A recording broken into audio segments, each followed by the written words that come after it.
لو أنزلنا هذا القرآن على جبل لرأيته خاشعا متصدعا من خشية الله.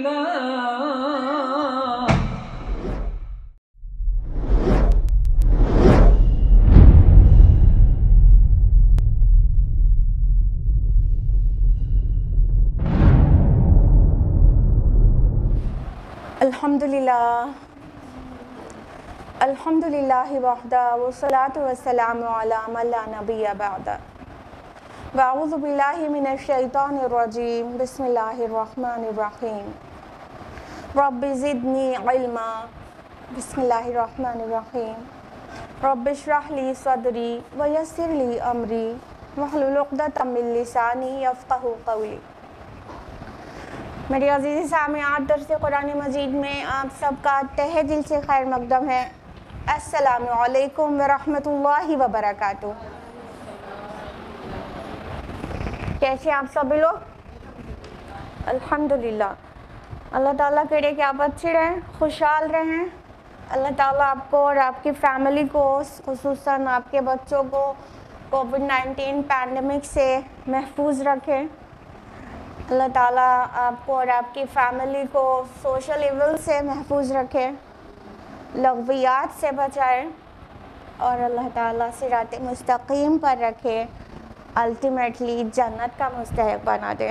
آمین آمین. جزاک اللہ خیرا. درس قرآن مجید میں کون سی سورہ چل رہی ہے؟ سورہ طٰہٰ. سورہ طٰہٰ کی لاسٹ ویک ہم لوگوں نے کس آیت تک مکمل کیا تھا؟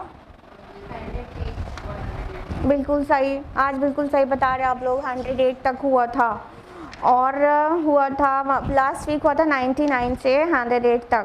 اور آج ہم لوگ باقاعدہ تفصیل سے جانیں گے آیت نمبر 109 آنورڈس. لیکن ہم لوگ لاسٹ ویک کا ریویژن لیتے ہیں، اس لیے پہلے ہم لوگ سمری جانیں گے لاسٹ ویک جو پریزنٹ کیا گیا تھا، یعنی سورہ طٰہٰ آیت نمبر 99 to 109. آیت نمبر 99 میں ہم لوگوں نے جانا تھا کہ اللہ تعالیٰ نے اپنے نبی صلی اللہ علیہ وسلم کو ایڈریس کر کے فرمایا کہ دیکھو، اسی طرح ہم آپ کو سناتے ہیں پچھلے لوگوں کے حالات جو گزر چکا ہے، اور اس کا مقصد ہم نے آپ کو بتایا تھا لاسٹ ویک بھی اور اگلی آیت میں بھی ہے، اور ہم نے آپ کو خاص اپنے پاس سے ذکر عطا کیا. ٹھیک ہے، یہ قرآن مجید الذکر ہے، اور اللہ تعالیٰ نے نبی صلی اللہ علیہ وسلم کو سنانے کے ساتھ ساتھ پوری دنیا کو سنا دیا کہ ایکچولی کیا ہوا تھا پچھلے لوگوں کے ساتھ. ظاہر ہے وہ ایک ریمائنڈر ہے ہمارے لیے کہ اللہ تعالیٰ کی فرما برداری کریں گے تو سرخرو ہوں گے، اور اللہ اور رسول کی نافرمانی کریں گے تو خار ہو جائیں گے. آیت نمبر 100 میں ہے کہ جس نے اس قرآن سے اعراض کیا تو وہ قیامت کے دن کیا کرے گا؟ بہت بھاری بوجھ اٹھائے گا، اور یہ لوگ ہمیشہ اس کیفیت میں رہیں گے، اور وہ بہت برا بوجھ ہوگا جو قیامت کے دن لوگ اٹھائیں گے. اللہم لا تجعلنا منہم. آیت نمبر 102 میں تھا کہ جس دن سور پھونکا جائے گا تو سارے مجرمین اکٹھا ہو جائیں گے، تو اس دن ان کی آنکھیں نیلی ہو جائیں گی. اور ہم نے آپ کو تفصیل سے بتایا تھا یہ زرقاء لفظ نہ صرف آنکھوں کے نیلگوں کے لیے استعمال ہوتا ہے، بلکہ یہ بھی مانا جا سکتا ہے کہ پورا جسم نیلا سا پڑ جائے گا خوف کی وجہ سے.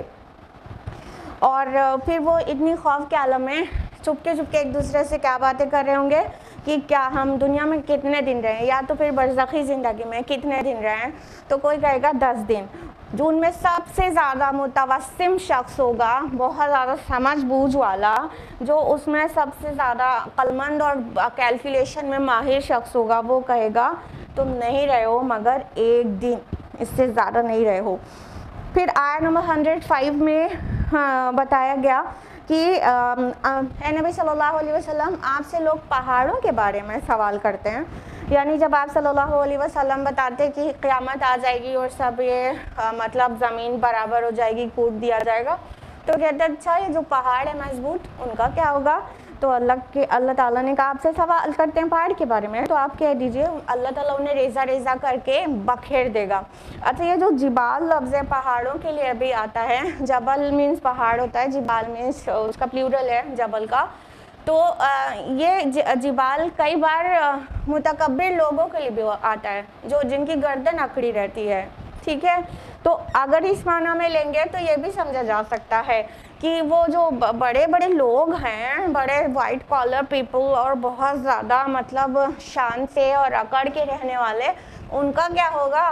تو ان کا بتا دیا گیا صاحب ان کی اکڑ نکل چکی ہوگی، ساری اکڑ چورا چورا ہو چکی ہوگی۔ اور فرمایا کہ اللہ تعالیٰ اس دن زمین کو ایک دم چٹیال میدان بنا کر چھوڑ دے گا، نہ اس میں کوئی ٹیڑھ ہوگی، نہ پینچ ہوگی، نہ رجز ہوں گے، نہ فروز ہوں گے، نہ اونچائی ہوگی، نہ نیچائی ہوگی، سب برابر ہو جائے گا، سمندر پھٹ جائیں گے اور پاٹ دیے جائیں گے۔ اور اس کے بعد آیت نمبر 108 میں ہے کہ جس دن پیچھے چل پڑیں گے سب لوگ ایک پکارنے والے کے، ممکن نہیں ہے کہ اس سے ذرا کج کر سکیں، اور تمام آوازیں رحمان کی آواز کے آگے پست ہو جائیں گی اور تم سن نہیں سکو گے سوائے کچھ ہمس کے۔ ہمس ہم نے آپ کو بتایا تھا کیا کس کو کہتے ہیں؟ ہمس معنی ہوتا ہے بہت ہلکی آواز، جیسے قدموں کی چاپ یا ہوا سے پتے جو ہلتے ہیں، ہلکی سی سنسناہٹ بھری آواز ہوتی ہے، تو ہم ہلکی آواز کو ہمس کہتے ہیں۔ تو ایک بھن بھناہٹ ٹائپ تو انسان سن پائے گا لیکن کوئی بول ہی نہیں پائے گا، اس وقت اتنا خوف طاری ہوگا سب کے اوپر۔ یہ تھا ریویژن لاسٹ ویک کا جو کہ آیت نمبر 108 تک کا تھا، اور اب ہم لوگ جا رہے ہیں باقاعدہ سٹارٹ کرنے آیت نمبر 109 آنورڈز۔ اعوذ باللہ من الشیطان الرجیم، بسم اللہ الرحمن الرحیم۔ یومئذ لا تنفع الشفاعة الا من اذن له الرحمن ورضی له قولا۔ اس دن کوئی شفاعت ہرگز مفید نہیں ہوگی مگر جس کے لیے رحمان نے اجازت دی ہو اور اس کے لیے اس نے بات پسند کی ہو۔ شفاعت کا فنڈا اکثر کے نزدیک مس انڈرسٹوڈ ہے، جو امت کی میجورٹی ہے وہ شفاعت کے متعلق بہت غلط فہمی میں ہے۔ سب سے پہلے شفاعت کا معنی سمجھیے کیا ہوتا ہے۔ شفع وہ کہتے ہیں کسی کے ساتھ کسی کے کھڑے ہونے کو، سپورٹ دینے کو، ٹھیک ہے۔ امام راغب رحمہ اللہ کہتے ہیں کہ کسی چیز کو کسی دوسری چیز کے ساتھ ملا دینے کو کہتے ہیں الشفع، ٹھیک ہے۔ اسی سے سفارش کا معنی نکلا ہے کہ بھائی جب انسان کسی ضرورت میں ہوتا ہے تو اس کے ساتھ اس کی مشکل اور اس کی ضرورت کے وقت کوئی آ کے کھڑا ہو جائے، سپورٹ دے دے، ساتھ دے دے اور کسی سے اس کو ہیلپ کی مطلب ریکویسٹ کر دے، تو اسی کو سفارش کہتے ہیں نا۔ تو یہ شفاعت جو ہے وہ سفارش اسی طرح ہے کہ کسی کے ساتھ کسی کے کھڑا ہو جانا۔ اور آپ کو پتہ ہے یہ ایونٹ کو بھی کہتے ہیں ایونٹ۔ وہ سورہ فجر آپ لوگ نے ضرور پڑھی ہوگی، سورہ نمبر 89 آیت نمبر 3 میں ہے والشفع والوتر۔ کیا ٹرانسلیشن ہے اس کا بتائیے جلدی سے؟ قسم ہے جفت کی اور طاق کی، قسم ہے ایون کی اور آڈ کی۔ تو وہ جو شفع آ رہا ہے وہ ایون کے لیے تو آ رہا ہے نا، وتر تو سب کو معلوم ہے آڈ کو کہتے ہیں نا، شفع کس کو کہتے ہیں؟ ایون کو کہتے ہیں، ٹھیک۔ تو ایون وتر جو ہے وہ ایک ہو سکتا ہے لیکن ایون تو ایک کو بھی ہو ہی نہیں سکتا نا، اس کے ساتھ کچھ ملائیں گے تبھی وہ ایون بنے گا۔ تو شفع ایون کو کہتے ہیں، اور اسی سے شفاعت جو ہے سفارش کے معنی میں نکل کر آتا ہے کہ کسی کی کے متعلق ریکویسٹ کر دینا کسی اور سے، تو سفارش کر دینا۔ تو یہ ہے اللہ تعالیٰ کیا فرما رہے ہیں کہ اس دن کوئی بھی شفاعت مفید نہیں ہوگی سوائے اس کے جس کو رحمان اذن دے دے۔ پہلے تو قرآن مجید نے بار بار اس چیز کو کنڈیم کیا ہے کہ کوئی شفاعت، کوئی انٹرسیشن ممکن نہیں ہوگا آن دا ڈے آف ججمنٹ۔ جہاں ایکسیپشن آیا ہے الا باذن سے آیا ہے، سوائے اس کے کہ اللہ ہی اذن دے دے۔ اذن کا معنی ویسے تو ٹرانسلیشن اس کا آپ کو ہمیشہ ہی ملے گا اذن اجازت پرمیشن, ٹھیک ہے, سینکشن. لیکن اللہ تعالیٰ کے لیے آپ غور کریے گا قرآن حکیم میں جب اللہ تعالیٰ کے لیے اذن کا لفظ آتا ہے تو اس کا معنی اکثر ہی نکلتا ہے حکم انسٹیڈ آف پرمیشن, آرڈر نکلتا ہے, ٹھیک ہے. جیسا کہ سورہ نساء سورہ نمبر 4 آیت نمبر 64 میں اللہ تعالیٰ فرماتے ہیں وَمَا أَرْسَلْنَا مِن رَسُولٍ إِلَّا بِإِذْنِ اللَّهِ, وَمَا أَرْسَلْنَا مِن رَسُولٍ إِلَّا لِيُطَاعَ بِإِذْنِ اللَّهِ, اور ہم نے کوئی رسول نہیں بھیجا سوائے اس کے کہ اللہ کے حکم سے اس کی اطاعت کی جائے, بِإِذْنِ اللَّهِ. اب یہاں اللہ کی اجازت سے اس کی اطاعت کیا جائے گا ایسا مانا جائے گا کیا؟ حکم اور اجازت میں تھوڑا ڈفرینس ہوتا ہے نا. اجازت کا مطلب ہوتا ہے کہ مطلب کوئی پرمیشن دے دے تو وہ کام ہو جائے, اور آرڈر کا مطلب ہوتا ہے جو آرڈر دیا جا رہا ہے you have to do this نا. تو اللہ تعالیٰ کے لیے اذن جہاں پہ استعمال ہوتا ہے وہ اکثر ہی معنی دیتا ہے حکم کا. تو بہرحال ہم یہ کہہ رہے تھے کہ شفاعت کی کسی کی بھی ہمت نہیں ہوگی روز آخرت کہ کوئی اپنی زبان کھول سکے. وہاں پر اتنی ہولناکی ہوگی کہ جو انبیاء علیہم السلام ہیں وہ تو تھر تھر کانپ رہے ہوں گے, پھر اور پیر فقیر جن سے شفاعت کی امید کر کے بیٹھے ہیں ان کا کیا حال ہوگا وہ تو اللہ تعالیٰ ہی بہتر جانے. جب انبیاء کے بارے میں یہ آ گیا کہ مطلب آدم علیہ السلام ڈر رہے ہوں گے اور کہیں گے میری بولنے کی ہمت نہیں ہے, میں نے وہ پھل کھا لیا تھا, تم نہ جاؤ نوح کے پاس. پھر وہ کہیں گے میری اللہ تعالیٰ کے سامنے آج کچھ بھی بولنے کی کہنے کی ہمت نہیں ہے, تم موسیٰ کے پاس جاؤ. تو موسیٰ علیہ السلام کے پاس آئیں گے, وہ کہیں گے نہیں میں نے فلاں کو موقع مار دیا تھا, مجھے بہت اللہ تعالیٰ سے آج ڈر لگ رہا ہے, تم عیسیٰ کے پاس جاؤ. عیسیٰ علیہ السلام کے پاس جائیں گے, سارے رسول ایک دم شفاعت کے لیے ریجیکٹ کرتے جائیں گے, اور عیسیٰ علیہ السلام کہیں گے تم آخری نبی کے پاس جاؤ. تو لوگ محمد رسول اللہ صلی اللہ علیہ وسلم کے پاس آئیں گے.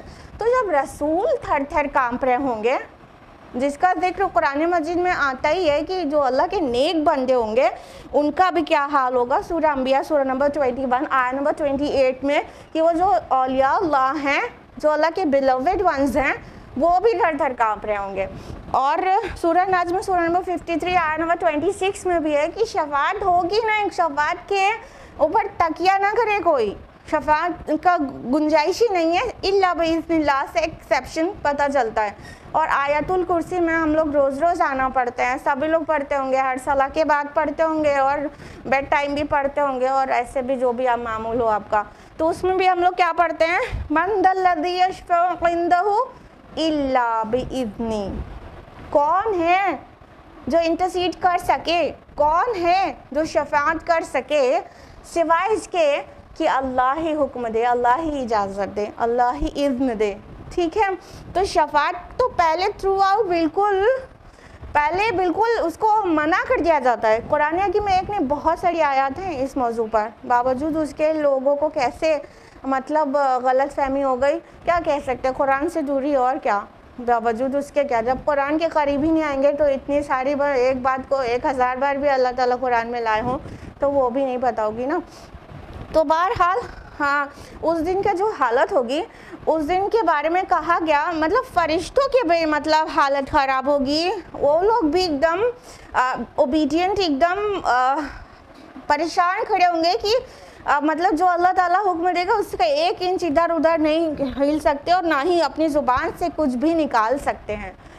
اب جو سورہ نمبر پڑھتے ہوں گے آپ لوگ, سورہ نمبر 78 آیت نمبر 38 میں ہے, کتنی اس کو پکچرائز کیا گیا ہے جیسے یوم یقوم الروح والملائکۃ صفا, جس دن روح اور فرشتے سب بستہ کھڑے ہوں گے, کیوں میں بالکل کھڑے ہوں گے ایک دم, لا یتکلمون الا من اذن له الرحمن وقال صوابا, اور اس دن کوئی بھی رحمان سے بولنے کی ہمت نہیں کر سکے گا سوائے اس کے جس کو رحمان ہی چاہے, اللہ ہی چاہے, اور وہ ٹھیک بات کہے, صحیح بات کہے, معقول بات کہے.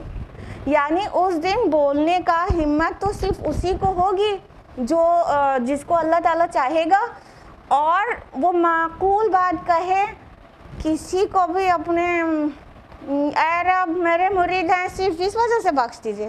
ہاں چاہے وہ مرید جو ہے وہ چاہے کیا کیا کر کے بیٹھا ہو, رشوتیں لیتا ہو, اور چاہے وہ بدکار زانی ہو, صرف اس لیے کسی کو کیا بخش دیا جائے گا کہ وہ مرید کسی کا تھا. یہی تو یہاں پر منع کیا جا رہا ہے کہ نہیں, اپنی مرضی سے شفاعت نہیں ہوگی. شفاعت کیسے ہوگی؟ صرف اس کی ہوگی جس کو اللہ چاہے گا, صرف اس کے لیے ہوگی جس کے لیے اللہ تعالیٰ اجازت دے دے گا. ٹھیک ہے, تو شفاعت کے تقیے سے کیا ہوتا ہے؟ شرک کی پیداوار ہوتی ہے. اس لیے شفاعت کے متعلق اتنی بار ڈینائل آیا ہے, بہت بار. دیکھیے جو مشرکین مکہ تھے وہ اللہ تعالیٰ کو جانتے تھے کہ نہیں؟ اللہ نام سے پکارتے تھے کہ نہیں؟ جانتے تھے نا. اسی نام سے ہمارے اراؤنڈ کے جو مشرک ہیں وہ تو اللہ نہیں بولتے, بٹ وہ جو تھے مشرکین عرب وہ اللہ تعالیٰ کو اللہ نام سے پکارتے تھے, الہ بھی کہتے تھے, اللہ بھی کہتے تھے. ٹھیک ہے, ان کا شرک کیا تھا؟ ان کے جو معبودان باطل تھے ان کے متعلق ان کا عقیدہ تھا کہ یہ اللہ کے ہمارے سفارشی ہیں. they'll intercede us in front of Allah subhanahu wa ta'ala, یہ ہماری سفارش کریں گے. ہاں ان کا یہ عقیدہ تھا. یہی شرک ہے. تو چونکہ اگر سفارش کا بھی مطلب کانسیپٹ صحیح نہ رہے تو سیدھا شرک کا دروازہ کھل جاتا ہے. تو اللہ تعالیٰ نے قرآن حکیم میں بہت بار اس بات کو واضح کر دیا کہ کوئی شفاعت نہیں ہوگی, کوئی شفاعت نہیں ہوگی, کسی کو شفاعت کا حق حاصل نہیں ہوگا. پھر جو ایکسیپشن آتا الا باذن اللہ, سوائے اس کے جس کو اللہ اجازت دے دے وہی کر سکے گا. مطلب وہ کسی کے لیے انٹرسیڈ کرنا ہے کسی کو تو کون کرے گا وہ بھی اللہ ڈیسائیڈ کرے گا, اور کس کے لیے کرنا, زبان اس کو کس کے لیے کھولنا ہے, it will also be decided by Allah subhanahu wa ta'ala. تو اللہ تعالیٰ کی مرضی سے ہوگی. ایسے نہیں کہ مطلب ایک کسی کے جھنڈے تلے آ جاؤ اور ان کے مرید بن جاؤ اور پھر وہ سب کو ہم بخشوا دیں گے. اس کی وجہ سے دیکھتے ہیں سوشل ایولز کا دروازہ پورا کھلا رہتا ہے. ایک تو شرک عقیدہ ہو گیا, دوسرا کیا کہ مطلب انسان سوچتا ہے, آپ نے دیکھا ہوگا نہ جانے کتنے دولت مند ایسے ہیں جو حرام طریقے سے کماتے ہیں, رشوت لیتے ہیں اور سود لیتے ہیں, بدکاری کرتے ہیں, تسکری کرتے ہیں اور نہ جانے کیا کچھ کرتے ہیں. ٹھیک, یہ سارے کچھ کرتے ہوئے کوئی ایک پیر تلاش لیتے ہیں. ایک پیر تلاش, یعنی ان کے اندر روح تو ہے ہی نا, ان کو جو بھی مذہب سے تعلق رکھتے ہیں ان کو اندر سے ایک فیلنگ تو آتی ہی ہے نا کہ مطلب مرنا ہے اور آخرت میں اٹھنا ہے, اگرچہ ایمان بالآخرت تھوڑا سا بھی ہوا تو ایک ڈر تو رہتا ہی ہے. جس کے اندر ایمان بالآخرہ ہے, چاہے وہ مطلب مسلمان ہو چاہے وہ غیر مسلمین ہو, دوسرے مذاہب میں بھی تو آخرت کا تصور ہے نا. تو وہ ایک پیر ٹائپ کریکٹر کوئی پکڑ لیتا ہے. ہم پیر کہہ رہے ہیں, الگ الگ مذاہب میں الگ الگ نام دیا جاتا ہے. ٹھیک ہے, تو جیسے پوپ کی پوزیشن ہے, بھائی پوپ جو کہیں گے وہ ہوگا. پوپ ایک دم سپر جو ہے ہو گئے, مطلب کئی چیزیں پوپ کے اندر تو کیتھولک کرسچنز ایسی مطلب تصور کرتے ہیں جو اللہ تعالیٰ کے لیے ہونا چاہیے. ٹھیک ہے, حلال و حرام کا فیصلہ بھی پوپ کے ہاتھ میں چلا جاتا ہے, جبکہ اسلامی عقیدہ کیا ہے کہ حلال و حرام کا حق صرف اللہ تعالیٰ کو ہے. تو ہم یہ کہہ رہے تھے کہ ایسے پوپ, پادری, فقیر, پیر, پروہت, پنڈت, اس طرح کے ایک لوگ تلاش کر لیتے ہیں, پھر ان کو ان کی جیب گرم کرتے رہتے ہیں اور اپنی سارے کالے کارنامے کنٹینیوڈ رکھتے ہیں. یعنی رشوت لینا ہے لیتے رہو, پیر صاحب کی جیب گرم کرتے رہو, پھر اس کے بعد بخشوانا تو ان کا کام رہے گا نا. پوری طرح سے اطمینان رکھتے ہیں کہ جو بھی کچھ غلط ہوگا پیر صاحب تو ہے نا, ان کے جھنڈے کے نیچے آ جائیں گے اور وہ اللہ تعالیٰ سے معاذ اللہ ہٹ کر دیں گے بیٹھ کر ضد پہ اڑ جائیں گے کہ جب تک میرے مریدین کو نہیں بخشا ہے اللہ تب تک میں بھی جنت میں نہیں جاؤں گا وغیرہ وغیرہ. تو مطلب ایسی جو سچویشن جیسی جیسی سٹوریز بیان کی جاتی ہیں اس سے یہی پتہ چلتا ہے کہ جو پیر صاحب ہیں واٹ ایور جو بھی پیر جس کو بھی پیر بنائے بیٹھا ہے وہ جو پیر صاحب ہیں ان کی پوزیشن یہ ہے کہ اللہ تعالیٰ کے سامنے وہ ضد کرنے لگیں گے کہ یہ چاہے زانی ہو، چاہے بدکار ہو، چاہے رشوت لیتا ہو، چاہے دھوکہ دیتا ہو، چاہے اس کے سر 100 لوگوں کا خون ہو، لیکن چونکہ یہ میرا مرید ہے نا، اے میرے اللہ یہ میرا مرید ہے تو اس کو بخش دیجئے، اس کو جنت کا ٹکٹ دے دیجئے. وہ ضد کرنے لگیں گے اور معاذ اللہ استغفر اللہ تعالیٰ مجبور ہو جائے گا کہ اب اتنا میرا بیلوڈ ون مانگ رہا ہے تو اس کو دینا پڑے گا، اس کی خواہش پوری کرنا پڑے گا اور سب کو جنت میں کا ٹکٹ دے دیا جائے گا. اگر خدا نخواستہ ایسا ہوا تو آخرت میں بھی پھر اندھیری ہو جائے گا، پھر جسٹس کہاں پہ ملے گا؟ جبکہ اللہ تعالیٰ کیا کہتے ہیں کہ ایک ذرہ برابر کسی کے ساتھ، ایک بال برابر کسی کے ساتھ ظلم نہیں ہوگا اور پورا انصاف ہوگا. اور یہ اللہ تعالیٰ کی شان کے بہت خلاف ہے کہ انسان ایسے تصور رکھے کہ گناہگار کو کسی کے کہنے کی وجہ سے جنت میں پہنچا دیا جائے. ہمارے رسول صلی اللہ علیہ وسلم نے اپنے گھر کے لوگوں سے کیا کہا؟ رسول ہیں، سید المرسلین ہیں، چھوڑیے پیر فقیر، اولیاء اللہ چھوڑیے، اولیاء اللہ کے اور جو نیچے چھوٹے چھوٹے پیر ہوتے ہیں ان سب کو چھوڑتے ہوئے سب سے اوپر جاتے جائیے، کہاں پہنچیں گے؟ محمد رسول اللہ صلی اللہ علیہ وسلم تک. ٹھیک ہے، ہیومینٹی کی، انسانیت کی معراج، سید المرسلین، لیڈر آف آل میسنجرز. وہ ان کی کیا ٹیچنگ ہے؟ اپنی بیٹی سے جو بہت بیلوڈ ڈاٹر ہے ان کی فاطمہ رضی اللہ عنہ، کیا کہتے ہیں؟ یا فاطمہ تو بنت محمد انقذ نفسک من النار. اے فاطمہ، اے محمد کی بیٹی، اپنے آپ کو آگ سے بچاؤ. میں کچھ نہیں کر سکتا تمہارے لیے، تم اپنے آپ کو خود آگ سے بچاؤ. میرے رسول ہونے کی وجہ سے تم کو جنت نہیں مل جائے گی. اپنی سگی پھوپھی صفیہ رضی اللہ عنہ سے کیا کہتے ہیں رسول اللہ صلی اللہ علیہ وسلم؟ یا صفیہ تو امت رسول اللہ انقذ نفسک من النار. اے صفیہ، اے محمد کی پھوپھی، اپنے آپ کو آگ سے بچاؤ. سبحان اللہ، ہمارے رسول نے تو ایسا کوئی دعویٰ نہیں کیا کہ ہم بخشوا دیں گے، فاطمہ تم پریشان مت ہو ہم بخشوا دیں گے، صفیہ پھوپھی آپ پریشان نہ ہوئیے ہم بخشوا دیں گے. آپ صلی اللہ علیہ وسلم کے سگے چچا جنہوں نے اتنا پروٹیکٹ کیا آپ کو اور آپ کے دین کو بھی، ابو طالب کی بات کر رہے ہیں، آخر وقت تک رسول اللہ صلی اللہ علیہ وسلم ان کو دعوت دیتے رہے نا. کبھی ان سے یہ کہا تھا کہ اچھا ٹھیک ہے مان رہے نہیں مان رہے ہم تو بخشوا ہی دیں گے؟ کہا تھا؟ نہیں کہا تھا. اور جو ایمان لیا ہے ان کو بھی نہیں کہا کہ چلو کچھ کمی بیشی ہو جائے گی تو میں تو بخشوا ہی دوں گا. اپنی لخت جگر کو جب کہہ رہے ہیں اپنے آپ کو خود آگ سے بچاؤ، تو اب بتائیے کہ شفاعت کا کوئی بھی کانسیپٹ کہاں تک صحیح ہو سکتا ہے؟ اللہ کے رسول کے نیچے اور بہت نیچے آنے کے بعد اور پھر چھوٹے چھوٹے پیر، پروہت، پنڈت، فقیر، ان لوگوں سے. تو یہ اسلام کی ٹیچنگ ہے ہی نہیں. شفاعت کا کوئی سین ہے وہاں پر، لیکن وہ اللہ کی مرضی سے ہوگا. اور یہ بھی جان لیں کہ مطلب جس کا اعمال نامہ بالکل بلیک ہوگا اس کے لیے تھوڑی نہ ہوگا. جس نے سب اچھے کام کیے ہیں کچھ کمی رہ گئی اور پھر آخرت میں اتنا بھگت چکا وہ، مطلب یہاں کے جو کمیاں ہیں اعمال کی وہ آخرت میں وہ خوف اور دہشت اور ایک طوالت عمر کی اور انتظار، وہ سب میں اتنا جھیل چکا رہے گا انسان. اور جو ایک دم پیور ہوگا، جو گناہ نہیں کیا ہوگا، وہ آخرت کے جو تمام منازل ہیں موت سے لے کے شروع ہو جاتی ہے. اصل زندگی تو تب شروع ہوتی ہے جب روح نکلتی ہے، وہ ایکچولی اصل زندگی تب شروع ہوتی ہے.